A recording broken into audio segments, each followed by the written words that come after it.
Good morning. As you may have noticed, I am not Yasara Antar. Yasara is the president of our Board of Trustees, and she encountered a COVID-positive person recently. She remains negative, but out of an abundance of caution, I will be playing the role of Yasara Antar today. I cannot guarantee that my humor will be as dry, but I'll do my best. So our worship team today is me. Amazing. We have music provided by Michael and Teresa Zink. Our worship associate is Michael Cohen, and our sermon today will be also me, along with any number of other things. This is how you put the intern through her paces. So who are we? We are Unitarian Universalists. We are brave, curious, and compassionate thinkers and doers. We are diverse in faith, ethnicity, history, and spirituality, but aligned in our desire to make a difference for the good. We have a track record of standing on the side of love, justice, and peace. We have radical roots and a history as self-motivated spiritual people. We think for ourselves and recognize that life experience influences our beliefs more than anything. We need not think alike to love alike. We are people of many beliefs and backgrounds. People with a religious background, people with none, people who believe in God, people who don't, and people who let the mystery be. And speaking of mystery, I invite you to silence your devices. I know, I had to double check. And join me in affirming our mission statement together. Together, we transform lives through love, service, and our welcoming faith.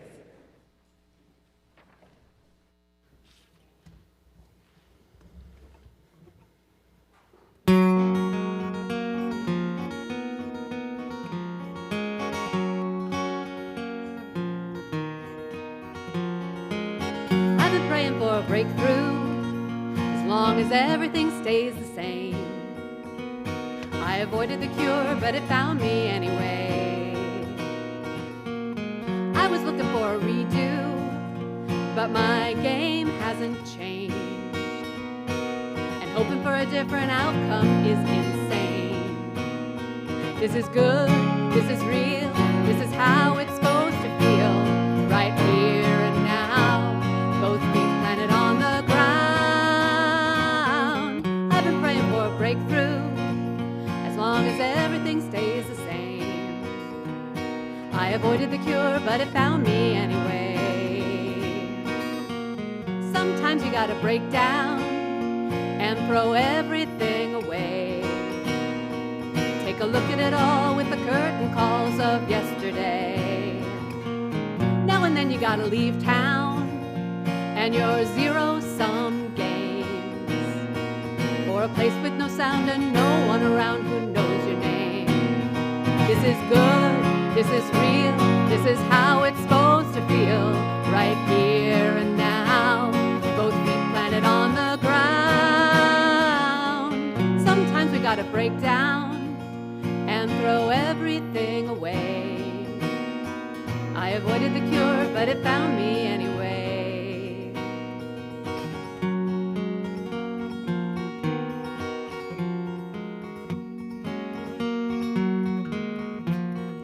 This is good, this is real, this is how it's supposed to feel, right here and now, both feet planted on the ground.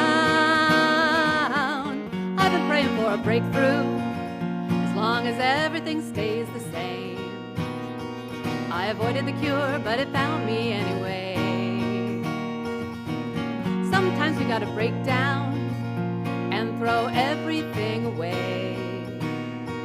I avoided the cure, but it found me anyway.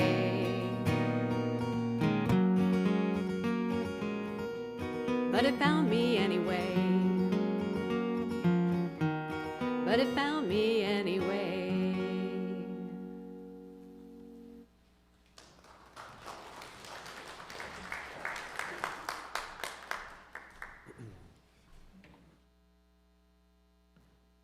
We light this chalice on the brink of a new year, letting go of what has been, open and hopeful for what may come, renewed, restored, ready to live life fully anew.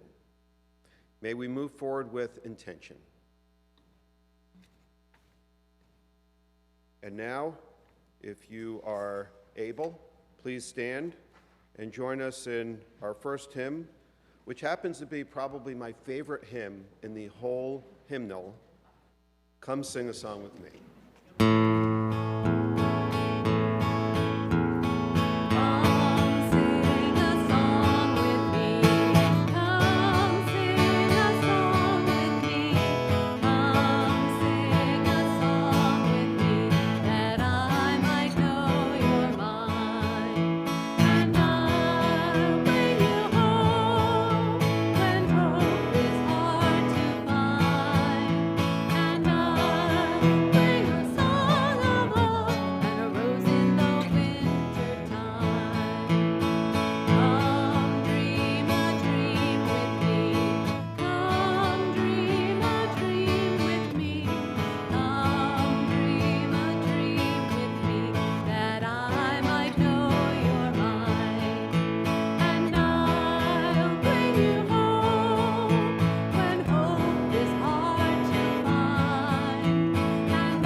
I still remember the first time I stood up here when I started my internship more than a year and a half ago, and I heard the congregation singing, and I was like, whoa, this is a congregation that can sing.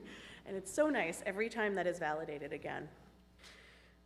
So today's story comes to us from Mary Ann Moore, and it's called Hide and Seek with God.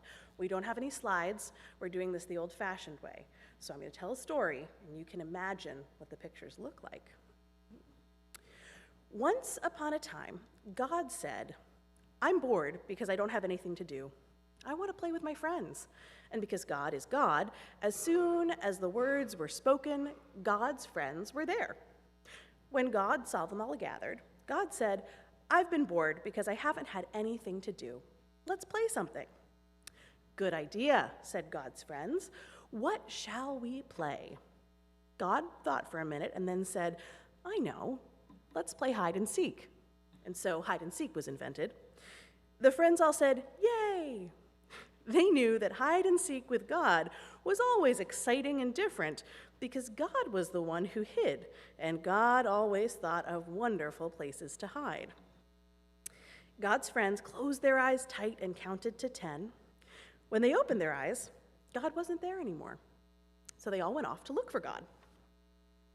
One friend decided to look close to the earth and soon came to a meadow.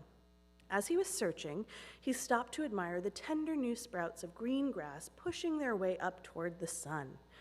As he bent over to look more closely at the tender green, he realized there was something special and amazing and wonderful about it.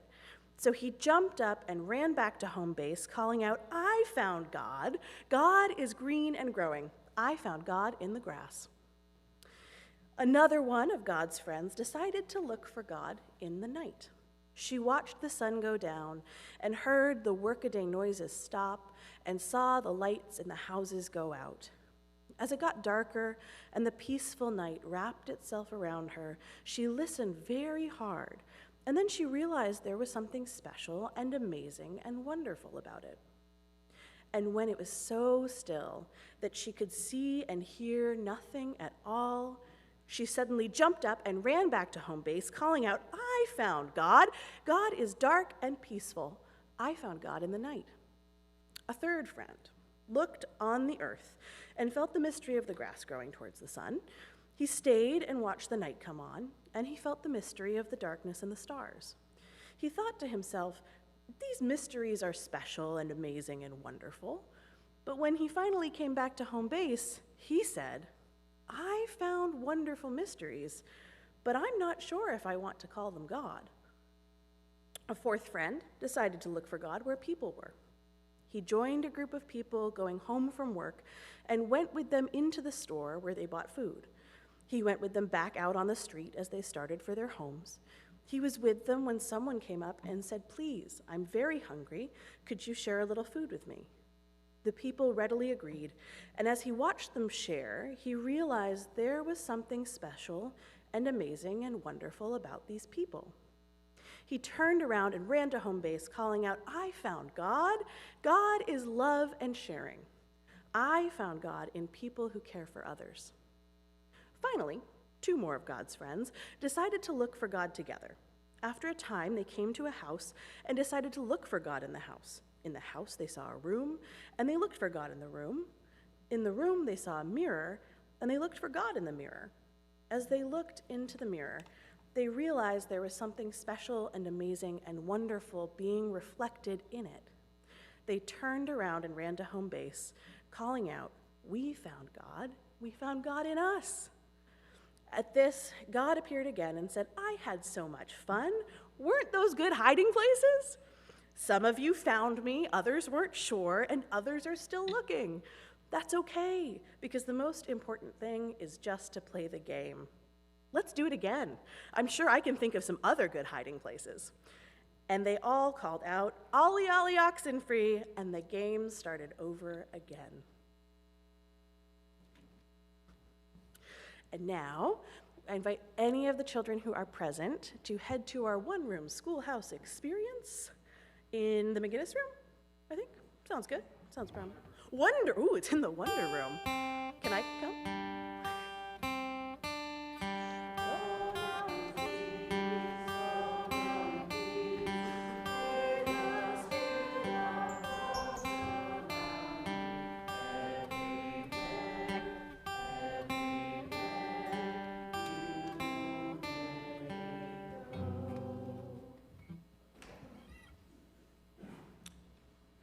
The recipient of MLUC's December Offering Outreach is the Bruce Montgomery Foundation for the Arts.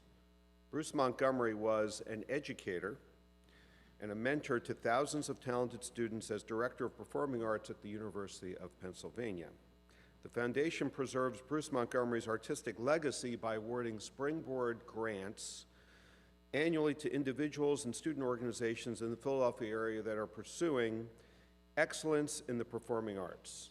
The foundation provides funds for activities that often fall outside of the parameters of educational scholarships awarded by most granting institutions. This foundation aligns with the UU First Principle, which is, of course, the inherent dignity, the inherent worth and dignity of every person, by celebrating the gifts of being human, particularly our sense and ability to appreciate beauty and creativity through art and music. If you would like to make a donation online, if you're watching at home, follow the instructions that you see on the screen. If you're in the sanctuary and you'd like to make a donation cashless, or you just forgot your wallet, but you have your phone, you can scan the QR code, which is on the back of the service. The offering will now be greatly received.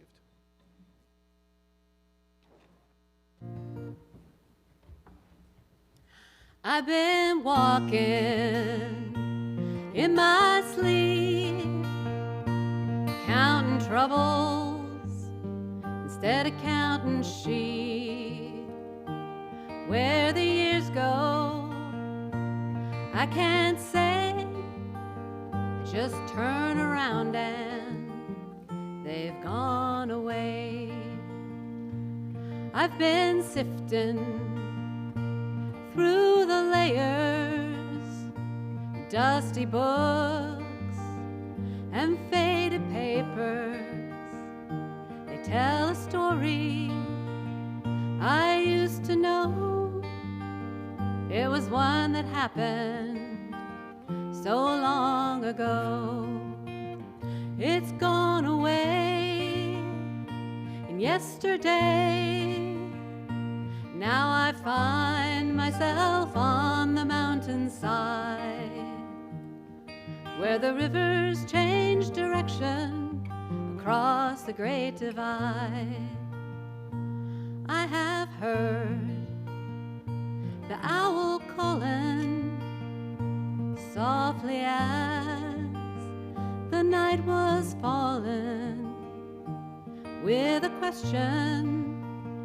So I replied, but he's gone now, across the borderline.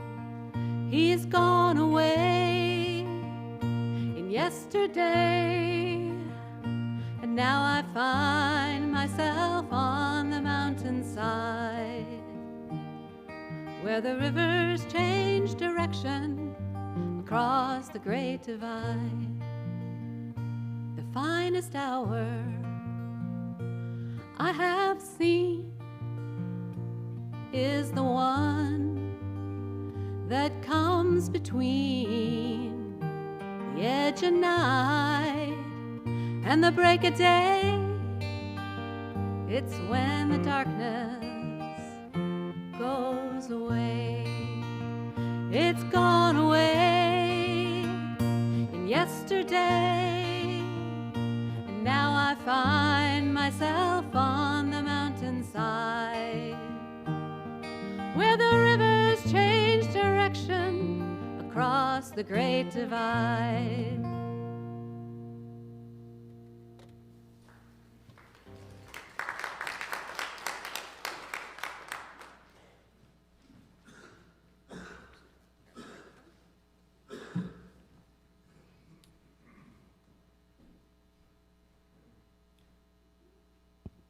And now, as has become our practice, I invite you to join with me in affirming our gratitude for these gifts that we have received today.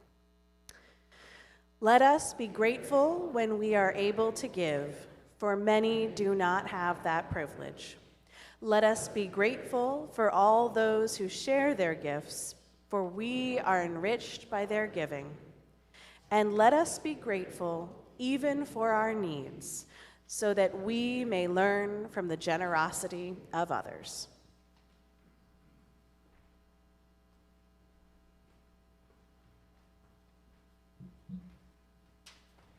Candles of Community is MLUC's ritual of sharing our personal joys and concerns in a trusted and safe environment. As I make each announcement, please join me in saying we hold you in our hearts. I have a number of announcements that I've received, all having to do with health and well-being of different members of our congregation. We light this first candle of concern for Liz Blygan and her family. Liz's son, Carl, recently tested positive for COVID, which is especially dangerous for Kevin, who, as you may know, is undergoing chemotherapy for brain cancer. So for the entire Blygan family, we hold you in our hearts. We light a candle for Pat Jordan's cousin Marie. She is in home hospice with COPD and dementia, while her husband is still recovering from prostate surgery. For Pat, Jordan, and her extended family, Marie, her husband, and her daughter, we hold you in our hearts. We light a candle of concern for Doug Hunt and Susan Frant, who is recovering from a fractured pelvis. For Doug and Susan, we hold you in our hearts. And we light a candle for Mert and Kathy Landy, as Mert continues to have health issues causing him to recently be hospitalized for a few days this week. For Kathy and especially for Mert, we hold you in our hearts. And we light a candle for Kit Burns, who is at Bryn Mawr Hospital being treated for an infection that she contracted while in Africa. For Kit, we hold you in our hearts. And for all those joys and concerns that are being held, some that are too deep for words, we light one more candle.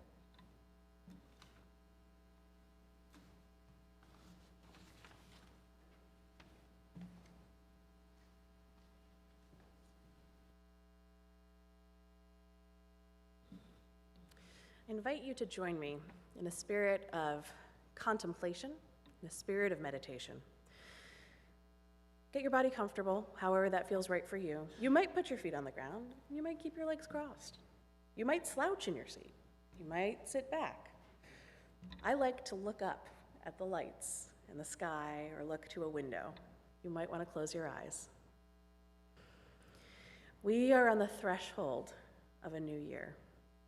We are about to cross over into 2024. But we have been in 2023, and for each of the months of the year, we've had joys and sorrows. We've had things to celebrate, and we've had great loss. Take a moment now to breathe, take a deep breath in and out. And spend just a moment thinking about something that you want to take with you. I'm sure there are plenty of things that you'd like to leave behind in this year. But maybe from one of those things that should be left behind, there's a silver lining. Maybe there's hope. Maybe there's something joyful. Maybe there's something wonderful. What is it that you will be taking forward with you as you step over the threshold into this new year?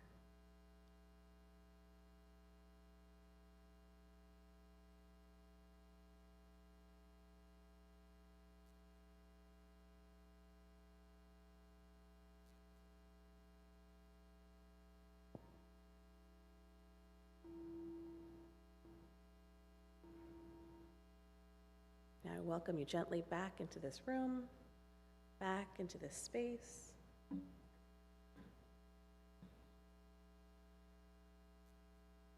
Because it's time to feel uncomfortable. Just when you thought you were safe. So if you want to know the quickest way to make a Unitarian Universalist congregation bristlingly uncomfortable, it's pretty simple. Say God in a service. Bring up the Bible and Jesus. Better yet, bring up how both Unitarians and Universalists are, from their earliest origins, Christian denominations. For many sitting in the pews or in the chairs of a UU church, the Bible and the cross can represent pain and separation rather than love and comfort. UU gatherings are full of people who have felt excluded or worse by people who call themselves Christians. And I want to be clear on this point. I know many wonderful, genuine, capital C Christians who don't just talk the talk, they walk the walk. Some of my best friends are Christians. So this is not a sermon dunking on Christianity or Christians or Jesus. If you were hoping for that, I am very sorry to disappoint. Sometimes people who come to UU churches have been excluded from other religious spaces in Christianity because of our unwillingness to believe in Jesus Christ's divinity.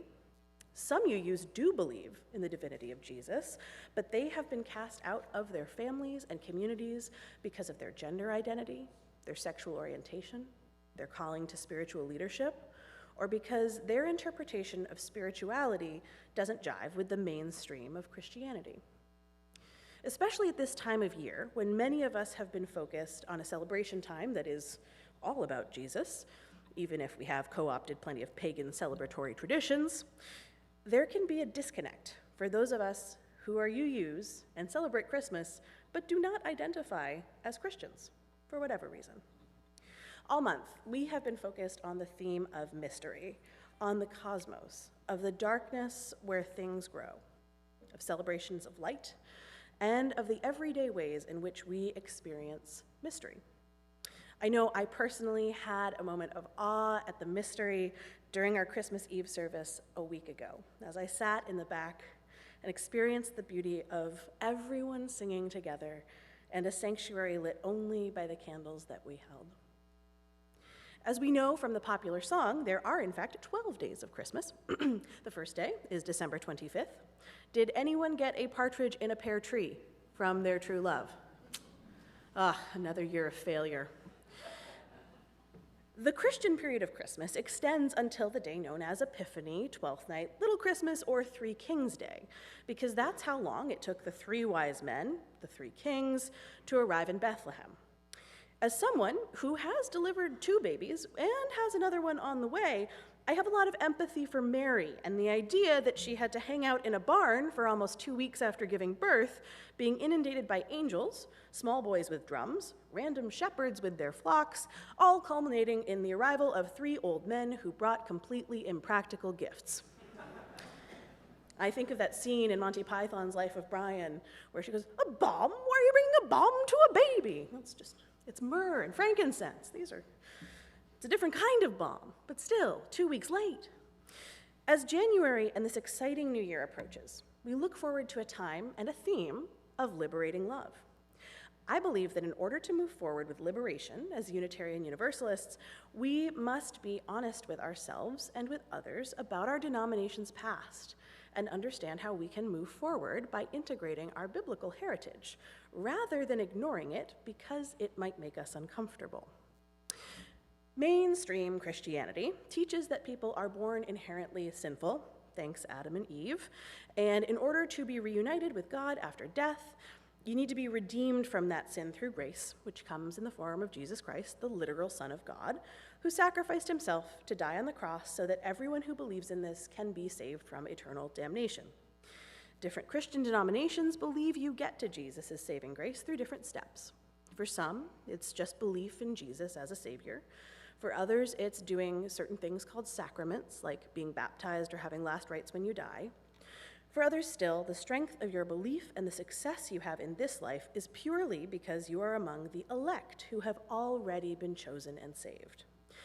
And people who aren't successful in their life on earth haven't been predestined for salvation. There are so many more versions and details of the different approaches to being Christian today, especially in the United States.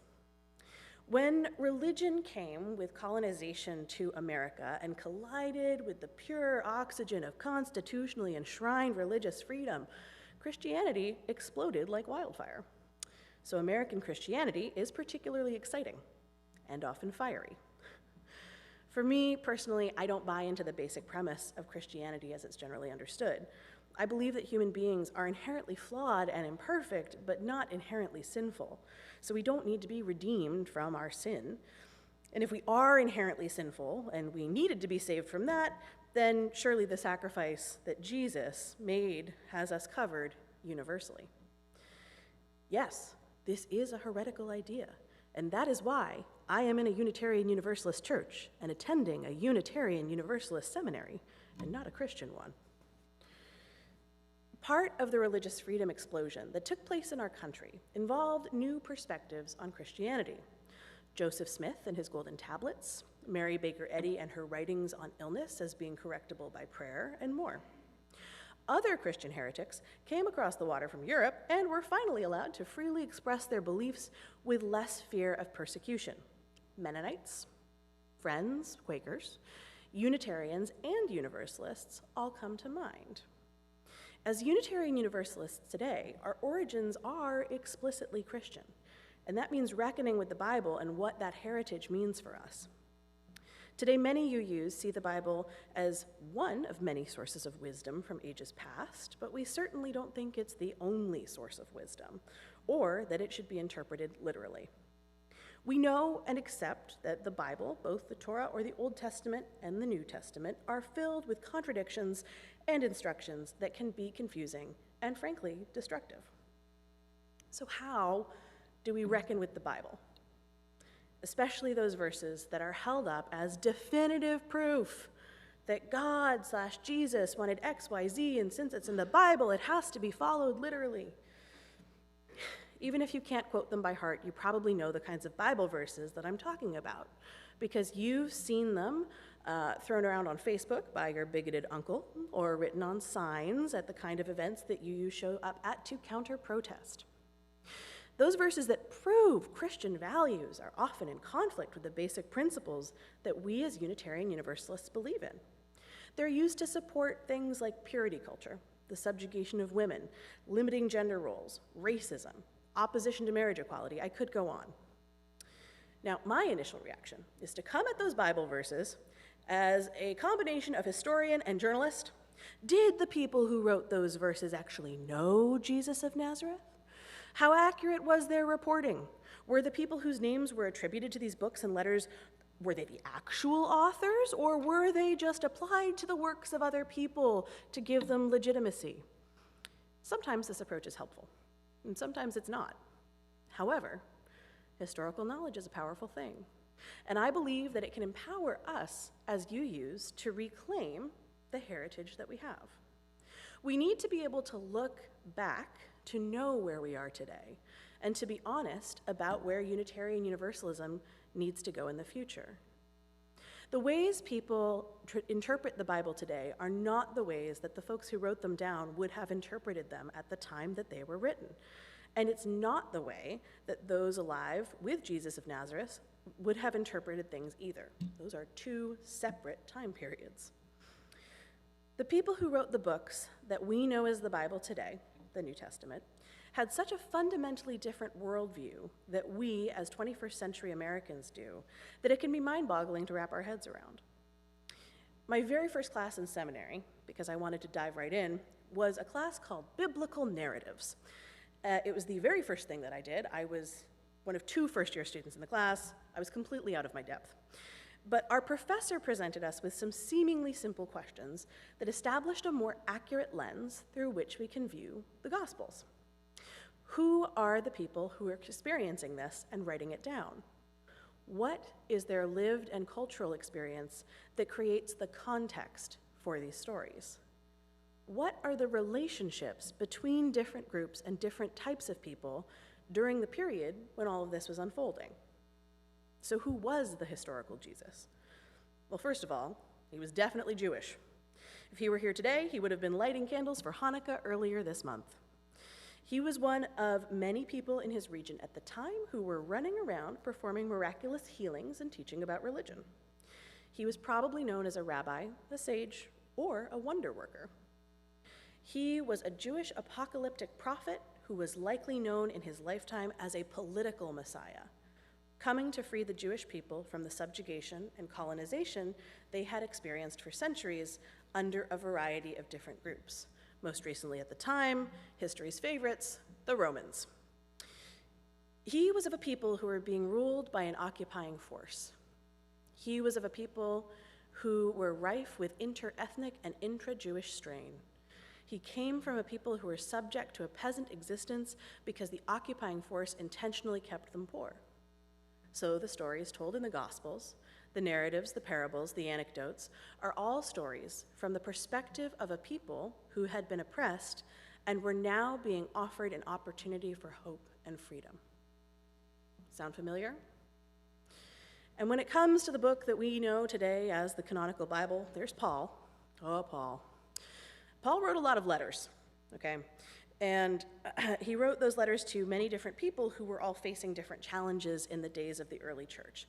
Now, the thing that gets me about Paul is he never actually met the living Jesus. He had a visitation from the risen Christ after he died and resurrected. And then he went around telling people how Jesus wanted things done and how the church should be. Meanwhile, Jesus' apostles, who, had known him, were doing the same thing, but a little bit differently. The less faith-focused skeptic in me looks at that situation with a raised eyebrow, right? Like, okay, Paul, what Jesus really wanted appeared to you in the middle of a road, so you changed your name and then ran with it? Okay, buddy. So Paul's letters often contradict themselves. They're confusing, and when looked at to find a cohesive message, there isn't one. And yet, It is Paul's messages that are so often interpreted literally and specifically by people who want to use Scripture to harm and limit others. In his book, Understanding the Bible, an introduction for skeptics, seekers, and religious liberals, John Burens writes, Paul has been interpreted in many oppressive ways. There is no need to deny that. Christian liberals have sometimes accused him of betraying the message of Jesus by beginning the religion about Jesus. And later on, he says of the epistles that Paul wrote that Paul never meant for them to become scripture. Yet when they did, other letters that had been written using his name and authority entered the canon. There are 13 letters attributed to Paul in the New Testament, but scholars only agree on 7 as being written by Paul. Now, there are concrete reasons that some texts were included as part of the biblical canon and others were excluded. In my experience, shaped by a professional background in politics, reasons for things like that always come back to power. Who has power? Who wants power? Who is afraid of losing power? It's no accident that the texts excluding women from positions of power were canonized. It's no accident that Scripture meant to show that slavery was wrong was reinterpreted to prove that slavery was legitimate. And yet, the role of women as leaders in the early church was so powerful and present that there was no way to write them out of the story altogether. The messages of freedom and equality were so important that they had to be twisted to mean something else, but they couldn't be erased. Christianity looms large in Western culture, and for many of us, that's problematic because of the ways in which Christianity has been co-opted by the dominant forces in power for so long. It's a faith system that was created by a people who were subjected to the harsh control of an occupying force that was then hijacked by the occupiers to maintain power. From Constantine's campaign to make Christianity the religion of dominance and colonization, to now, when Christianity is still co-opted as a tool of power and colonization. It's also easy to forget that there are those among us in Unitarian Universalist circles who don't feel wounded by Christianity. Some of my favorite people grew up very happily within the structures of the Christian church, but now want to explore a more flexible spiritual path, or aren't sure what they believe. We have to make space for those people too. Christian UUs and semi-Christian UUs belong here, and we can't discount their beliefs, even if it makes some of us uncomfortable, or even if that makes things complicated. But at the same time, we need to acknowledge that those among us who haven't been hurt by the religion of dominance have probably been protected by the privilege that we've grown up with and have marinated in for much of our lives. We have the privilege of being part of the dominant colonizing force, and perhaps that force is religion. Now, I did not grow up in a family of people who identified as capital C Christians, but one thing my mom was serious about was that we know the stories from the Bible because knowledge of those shapes how you interact with and understand cultural and literary references. If you're operating in the Western world, knowledge of the Bible influences how you understand culture. And much to my dismay, my mom was right. You don't need to tell her I said that, it's fine. Understanding Christianity and understanding the stories in the Bible, even if it's via VeggieTales, understanding all of that did help me to become a better student. But here's the thing. Those references are embedded in our culture not because it's the best way, but because Christianity has been wielded as a tool by the dominant culture and by people who have used it to maintain their own power. Shortly after I took that biblical narratives class, a classmate of mine posted on our Facebook group that she was visiting Transylvania, and she got to participate in an open-air communion. She said that without our biblical narratives class and the transformative understanding she had gained about the historical Jesus ministry and teachings, she would not have been able to allow herself the experience of joyful community spirituality. There's power in reclaiming wisdom, words, and narratives that make us uncomfortable. If we, as Unitarian Universalists, ignore the Bible as a source of wisdom because of the complex and sometimes painful relationship we have with it, if we ignore our heritage and worthwhile things that have come out of Western civilization, then we are the ones who lose out. We lose out on knowledge and the power that comes with that. But most of all, we lose out on people who might have joined our beloved community and helped us to become more than we are without them. Denying or ignoring our Christian heritage and biblical beginnings makes our UU faith inaccessible to many who would revel in our liberal theology and spiritual flexibility. Warm friendliness has to become part of what we do to create right relations. For the people we know and for those who are just visiting us. Recently I saw a meme circulating on Facebook and on Instagram. I'm hip with the kids. And the meme reads, "When I'm late to church, people turn around and stare at me with frowns of disapproval. I get the clear message that I'm not as responsible as they are. When I'm late to an AA meeting, the meeting comes to a halt and everyone jumps up to hug and welcome me. They realize that my lateness may be a sign that I almost didn't make it. When I show up, it proves that my desperate need for them won out over my desperate need for alcohol." But we don't turn around and glare at latecomers, I can hear you thinking. And this is true. It's something that I love about this church.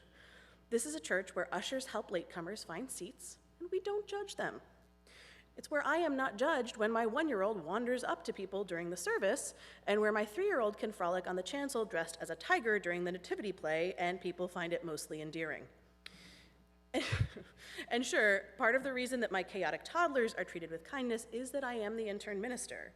But my experience here at MLUC has been different from my experience in most UU spaces.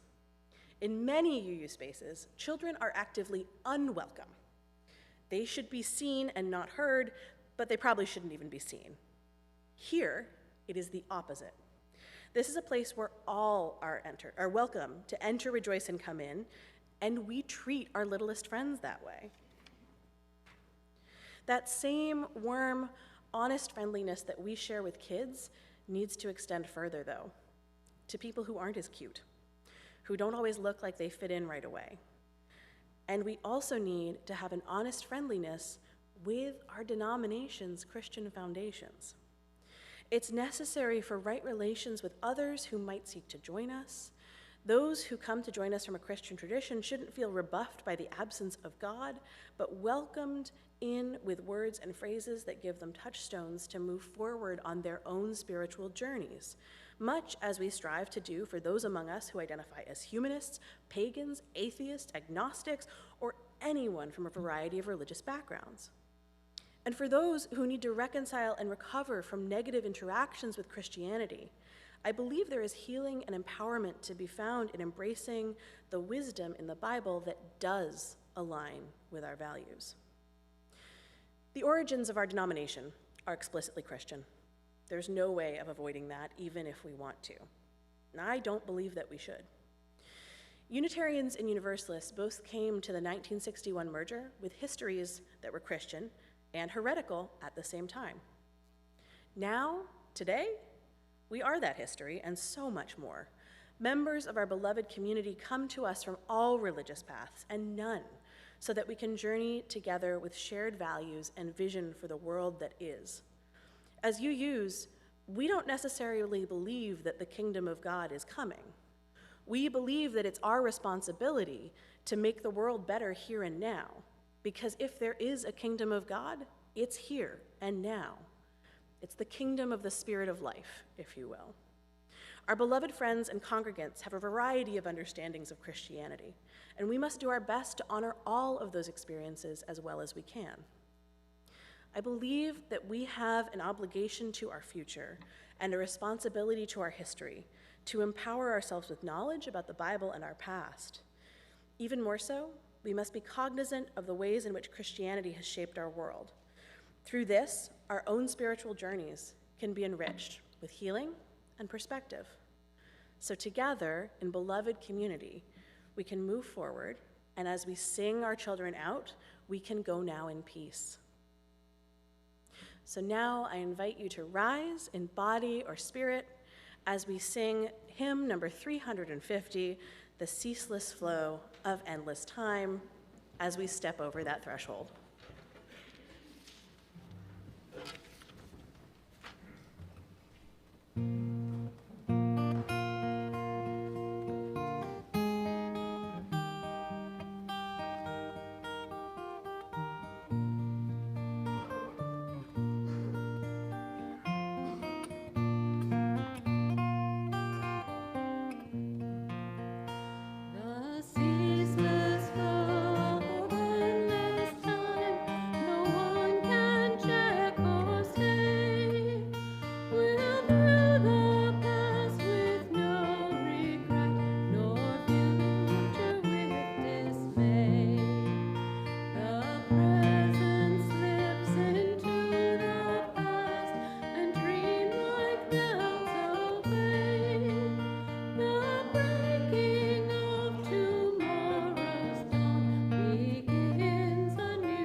As you go into 2024, amid fireworks, maybe quietly at home, I hope that you take what is good with you and leave behind what you no longer need. Maybe double check and make sure that those things are what you think they are. As you leave this place, I hope that you all go now in peace. I now invite you to sit and enjoy the postlude provided by Michael and Teresa Zink to the Robert Burns classic, Auld Lang Syne.